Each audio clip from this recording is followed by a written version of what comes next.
السلام علیکم ورحمۃ اللہ وبرکاتہ۔ سامعین کرام، آج کی اس مختصر سی ویڈیو میں آپ کے سامنے سورہ فیل کا مختصر سا تعارف پیش کرتا ہوں۔ سورہ فیل مکیہ ہے۔ اس کا 1 رکوع، 5 آیات، 20 کلمے اور 96 حروف ہیں۔ اس کو سورہ فیل اس لیے کہا جاتا ہے کہ اس میں ہاتھی والوں کا ذکر ہے۔ فیل ہاتھی کو کہتے ہیں، اور ایک واقعہ کی طرف اشارہ ہے۔ اس سورہ پاک میں اللہ تعالیٰ نے خانہ کعبہ کو گرانے والے لشکر کی تباہی و بربادی اور اپنی قدرت کاملہ کا ذکر فرمایا ہے۔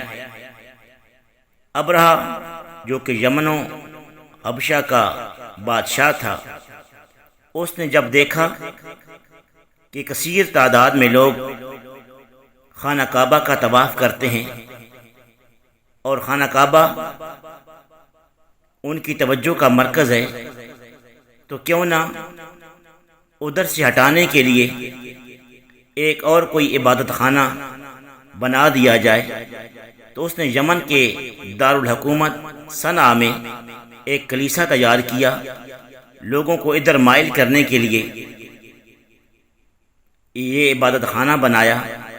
اور جب وہ خانہ کعبہ کو منہدم کرنے کے لیے، حملہ آور ہونے کے لیے مکہ روانہ ہوا، تو سب سے پہلے اہل مکہ کے اونٹ جو کھیتوں میں تھے ان پر قبضہ کیا۔ ان جانوروں میں، ان اونٹوں میں حضرت عبد المطلب جو کہ حضور نبی کریم صلی اللہ علیہ وآلہ وسلم کے دادا جان ہیں، ان کے بھی 200 اونٹ تھے۔ جب حضرت عبد المطلب کو پتہ چلا تو وہ آپ ابرہہ کے پاس تشریف لائے۔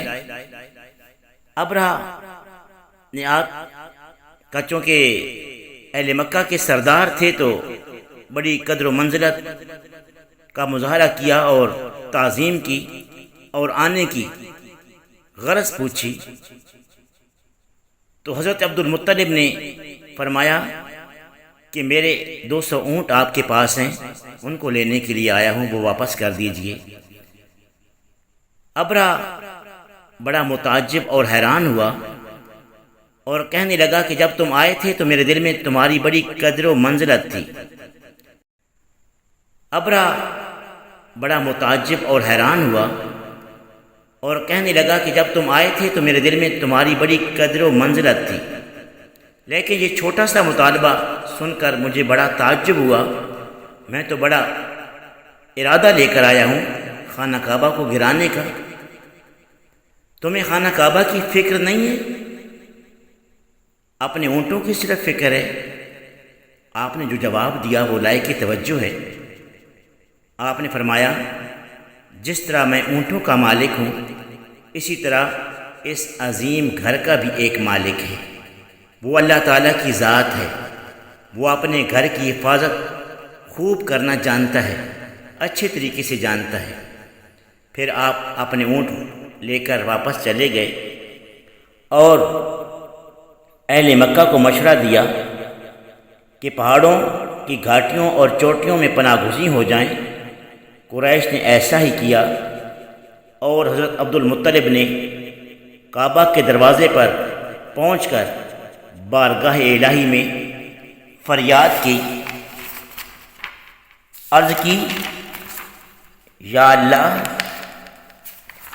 جس طرح ہر شخص اپنے گھر کی حفاظت کرتا ہے تو بھی اپنے گھر کی حفاظت فرما، تاکہ ان دشمنوں کی قوت کارگر ثابت نہ ہو سکے۔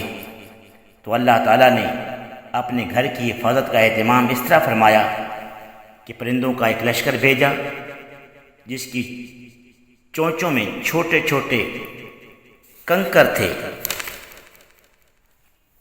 اور ان کی مقدار کوئی بڑی نہیں تھی، چنے یا مسور کے دانہ کے برابر تھی، لیکن جب وہ کنکری کسی پر لگتی تھی تو لشکر کے فولادی خود، آہنی ذریں اور ان کے اجسام کو چیرتی ہوئی زمین میں دھنس جاتی تھی، اور اس طرح لشکر تباہ و برباد ہو گیا۔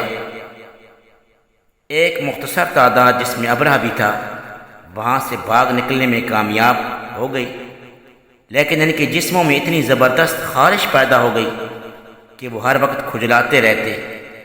کھجلانے سے زخم نمودار ہو گئے، زخموں سے پیپ اور لہو بہنے لگا، گوشت گل سڑ کر نیچے گرنے لگا، تو یہ بیماری ان کی ہلاکت کا سبب بنی۔